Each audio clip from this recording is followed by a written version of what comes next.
BJP নেত্রী রূপা গঙ্গোপাধ্যায়ের জামিন বাঁশদ্রোণী থানায় রাতভর ধর্ণা দিয়ে গ্রেপ্তার করা হয়েছিল। বিজেপি নেত্রী রূপা গঙ্গোপাধ্যায়কে এবার তার জামিন মঞ্জুর করলো আদালত।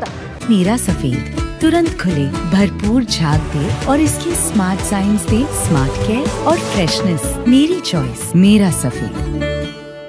আরো বিস্তারিত জানবো, আমাদের প্রতিনিধি ব্রতদীপ ভট্টাচার্য আমাদের সঙ্গে টেলিফোন লাইনে রয়েছেন। ব্রতদীপ,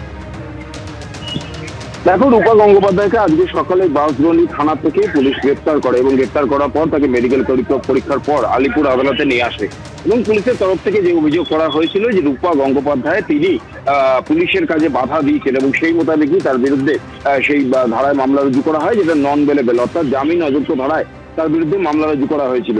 আলিপুর আদালতের এসিজেএম বিচারকের এজলাসে তাকে পেশ করা হয়েছিল এবং সেখানে সরকারি আইনজীবী তিনি বিচারকের কাছে সওয়াল করেন যে রূপা গঙ্গোপাধ্যায় তিনি গতকাল রাত থেকে বাঁশদ্রোণী থানায় বসেছিলেন এবং অভিযোগ হচ্ছে যে তিনি পুলিশকে তাদের কাজে বাধা দিয়েছেন। এবং তারপর রূপা গঙ্গোপাধ্যায়ের যে আইনজীবী তারাও কিন্তু একই সঙ্গে দাবি করেন যে তিনি একজন রাজনৈতিক দলের নেত্রী। গতকাল যে ঘটনা ঘটেছে বাঁশদ্রোণীতে একজন কিশোরের মর্মান্তিক মৃত্যু এবং তারপর এলাকাবাসীর ক্ষোভ উপড়ে পড়ে এবং সেখানে বেশ কিছু বিজেপি কর্মীরা ছিলেন এবং তারপর পরবর্তীতে পুলিশ গিয়ে সেই আন্দোলনকারী যারা বিক্ষোভ দেখাচ্ছিলেন তাদের মধ্যে বেশ কয়েকজনকে গ্রেপ্তার করেছিল, যাদের মধ্যে কয়েকজন বিজেপি কর্মীও রয়েছে। এবং তারই প্রতিবাদে মূলত রূপা গঙ্গোপাধ্যায় সেখানে গিয়েছিলেন। তার বক্তব্য ছিল যে পেলোডারের ধাক্কায় ওই কিশোরের মৃত্যু হয়েছে সেই পেলোডারের চালককে কেন গ্রেপ্তার করা হয়নি, বরং যারা আন্দোলনকারী তাদের গ্রেপ্তার করা হচ্ছে। দুপক্ষের সওয়াল শোনার পর বিচারক এসিজেএম আদালতের যিনি বিচারক ছিলেন তিনি রূপা গঙ্গোপাধ্যায়ের জামিন মঞ্জুর করেছেন। 1000 টাকা বেল বন্ডে তার জামিন মঞ্জুর করা হয়েছে এবং একই সঙ্গে 25শে ফেব্রুয়ারি 2025 সাল সেই সময় কিন্তু তাকে পরবর্তী যে শুনানির দিন ধার্য করা হয়েছে। তোমাকে আবারও জানিয়ে রাখি, রূপা গঙ্গোপাধ্যায় তাকে আদালতে পেশ করা হলো এবং আদালতের তরফ থেকে আদালতে তার আইনজীবীরা তার জামিনের আবেদন করেছিলেন এবং সেই জামিনের আবেদন মঞ্জুর হয়েছে এবং 25শে ফেব্রুয়ারি 2025 সালের পরবর্তী শুনানি ডেট 1000 টাকা বেল বন্ডে রূপা গঙ্গোপাধ্যায়কে জামিন দিয়েছে আলিপুর আদালত। ধন্যবাদ ব্রতদীপ। একটাই ধারা আমি পেয়েছি, পুলিশের কাছে বাধা দেওয়া। এটা নন বেলেবল, মানে এগুলো যা চলছে আর কি।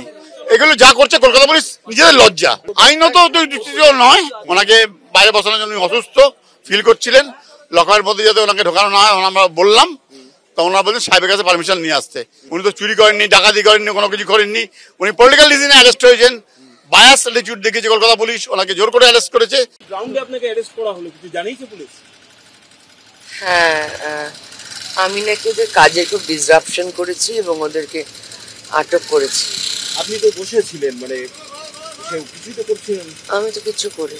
হ্যাঁ, এখন কি করবেন আপনারা? অ্যারেস্ট করে ভুল করলো পুলিশ, উচিত কাজ করে। আমি কারো কোনো ক্ষতি করিনি, আমি চুপচাপ থানায় বসেছিলাম।